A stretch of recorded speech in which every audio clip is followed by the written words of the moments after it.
So today we'll see how to debug the code. So whenever you have the app running on your browser, you can click on you can right click and click on inspect, and you can see the options here in the tab. Click on sources and you see webpack on the left.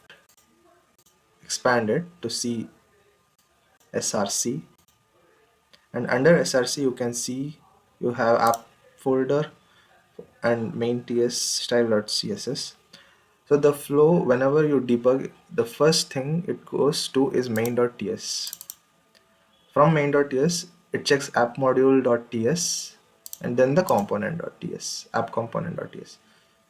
So these are the three things. So first it goes to main.ts, and then it goes to app.module.ts, and then it checks the app.component.ts. So we'll keep the debug point in main.ts. I've already kept a debug point over here.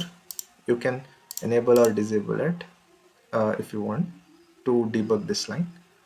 So, and then we'll keep another debug point in app component.ts, right, and here, yeah, 9 and 11. So whichever line you want to debug, you can just select it over here so that the debugger stops here and you can debug it. So in order to reload and debug it, just refresh the browser, and yes, the control came to main.ts.